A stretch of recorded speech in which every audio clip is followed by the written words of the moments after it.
Still there, my friend? Yes, I'm here. Ready when you are. Okay, excellent. Let's go ahead and turn you up just a little bit. Right now, what we're doing, go ahead and speak again. Sure thing. How's the volume now? It seems to be okay. I'm having problems. The problem, as always, is with this camera.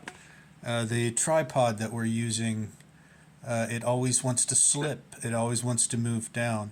But I tell you what we're doing today, ladies and gentlemen, we are doing a little bit of impromptu role-playing using both the Oracle and our buddy ChatGPT as a kind of a games master, and we're playing in a genre, playing in a genre that we haven't played in before, which is horror. We've played cyberpunk, we've played fantasy, obviously, Dungeons and Dragons type fantasy, we've played cyberpunk, and that kind of thing. What else? Superhero we've tried, but we have yet to try horror. And horror is a big thing with us, so let's go ahead and let's try some horror. Are you ready to games master a horror game? Absolutely. Let's dive into some horror. Okay, the first thing we're The going to... guidelines won't let me talk. Sure, what's the plan? Something jumped up and said something about the guidelines. We're just game mastering a game, nothing too heavy, so hopefully we can do a little bit of this in our 10 minutes or so for this video. Go ahead and give me the background of Camp Silver Lake. Sure. Camp Silver Lake was established in the 1940s as a peaceful summer retreat. It thrived for decades, but in the late 70s, a series of mysterious disappearances began. Rumors of a vengeful spirit or a masked killer spread, causing the camp to close. It's now abandoned, with locals avoiding it due to the chilling stories. Okay, excellent. And what is Now let's talk about the... what is the name of the killer? What's the name and what's the possible, what urban legends circulate around this? The killer is known as the Slasher. Legend has it that he's a former counselor, Daniel Marsh, who disappeared after his younger brother's tragic death at the camp. Some say he returned seeking revenge. Now, the camp is haunted by his presence, and those who enter never leave. And Daniel Marsh, let's say did he die insane or something happened to him and he comes back to enact vengeance or enact revenge? Exactly. Daniel Marsh was driven insane by grief and the guilt of losing his brother. It's said that he died under mysterious circumstances, but returns to seek revenge on anyone who dares to step foot in the camp. Okay, let's go ahead and take some notes about that. Where's that darn pen at? Okay, so the killer is Daniel. I don't like that name. Can we have a Genshier name thrown out at us? Like the Jason Voorhees or Freddy Krueger. Daniel Marsh just seems kind of, I don't know, sort of bland. Come up with something Sure. better. Glad you like it. So, the Shadow Man it is. What's your character's name? The Shadow Man? No, I don't want the Shadow Man. Give Daniel Marsh a different name, but make it more like a slasher name. Got it. How about Ravenclaw? It's a bit more sinister and fitting for a slasher villain. Okay, but what would his first name be? That would be like a last name, I would think. How about Victor Ravenclaw? It has a strong, ominous ring to it. I don't know, Ravenclaw. I'm not real crazy about that. Let's go ahead and give him something like. How about Jack Thorne? It has a classic, chilling vibe, perfect for a slasher villain. What about giving him a name like a countrified type name, hillbilly type How name? about How about Jedediah Grimshaw? That's has a something, rustic but yeah, something more like that is what I had in mind. Jedediah. Let's just say Jedediah. We don't really need to accentuate or emphasize the last name. Okay, now we got the main thing is my character here. What could be the name of my character? How about Luke Tanner? It has a strong, relatable vibe for a protagonist. Okay. And is this going to be the kind of game where we have like stats, or is we just going to go with pure loner rules? We can go with pure loner rules for simplicity, focusing more on storytelling and choices rather than stats. That way, we can keep the action flowing. But if we need a stat later, if he's got to do some kind of, well, I guess with the loner rules, it's just basically whatever tags. So what kind of tags could this guy have? Like, you Luke could know, have tags like resourceful, quick thinker, and brave. These would help him navigate the challenges and mysteries of Camp Silver Lake. Does that sound good? yeah, quick thinker. It's hard to write with No. this. Yeah, quick thinker. And you said, let me do that over. Okay, All right, ready when you are. Luke Tanner. What's he doing there? Luke is at Camp Silver Lake, drawn by the mystery and to uncover the truth behind the disappearances. He's determined to solve the camp's secrets and confront the legend of Jedediah. Okay. Okay. Is there anybody else there with him? Luke is alone for now, but he might find clues or encounter other characters as he explores. The camp is eerily quiet, adding to the suspense. How did he get there? Luke arrived at the camp after hearing rumors about the disappearances and feeling compelled to uncover the truth. He made the journey by car, parking at the edge of the woods and hiking in. Luke arrived at Camp Silver Lake after hearing rumors about the disappearances. He's Driven working. by curiosity. Yeah, he's working on some kind of a book about this, isn't he?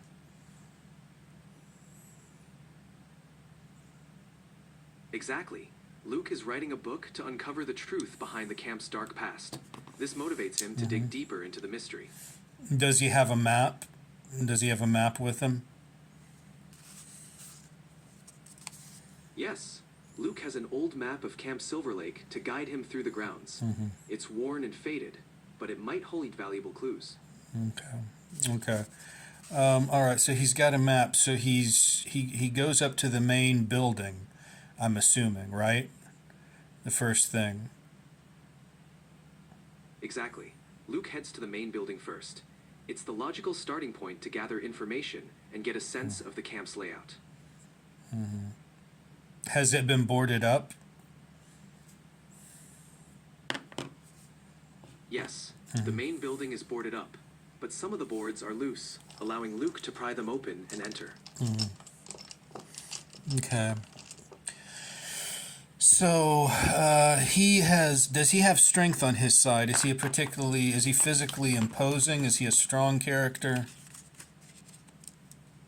Luke is more of an average build, not particularly strong, but he's determined and resourceful, which helps him manage the physical challenges he faces. Okay. Is he intelligent? He's intelligent, right? Yes, Luke is intelligent and quick-witted, which helps him solve puzzles and uncover clues as he navigates the camp. What are his flaws? Luke can sometimes be overly curious, which might lead him into dangerous situations. He's also a bit stubborn, which could cause him to overlook risks.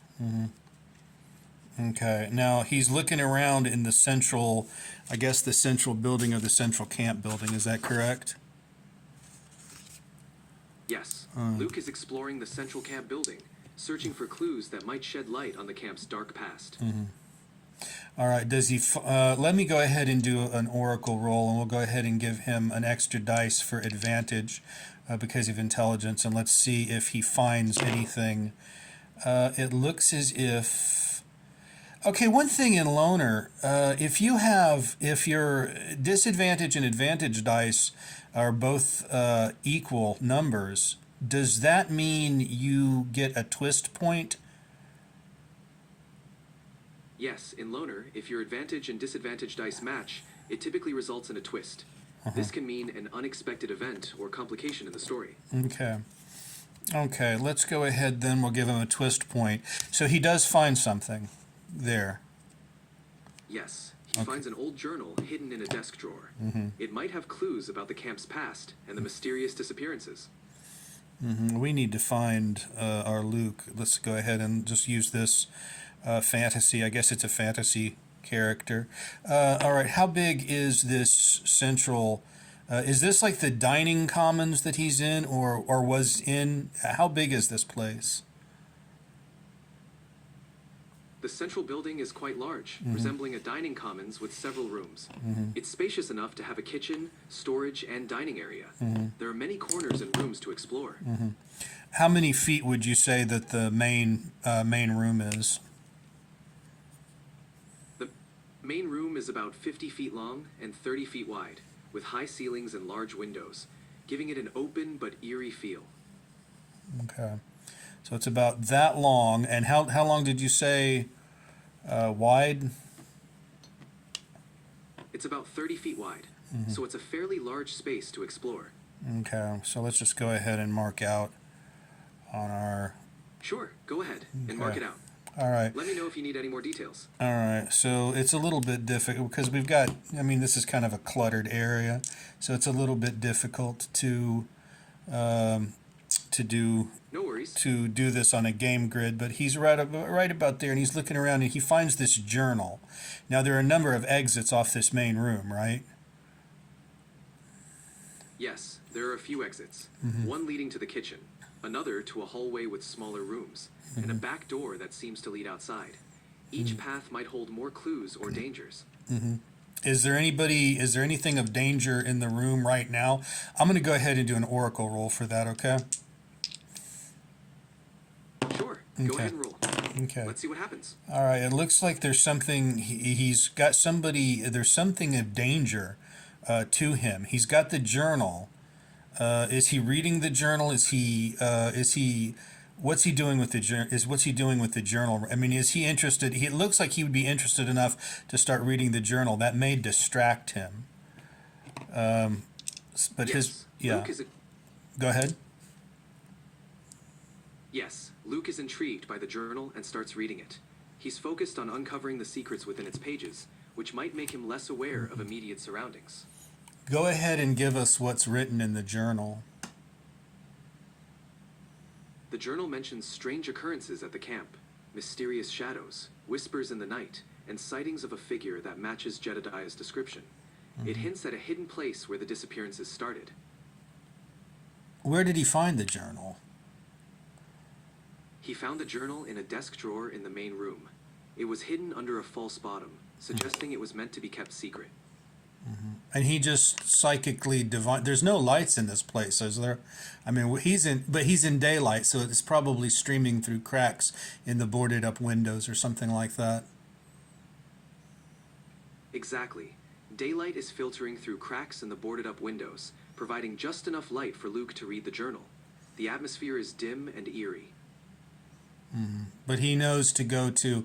He's got a feeling that he goes to the desk. He starts looking through, and then he finds the journal somehow, but under the false bottom. Exactly.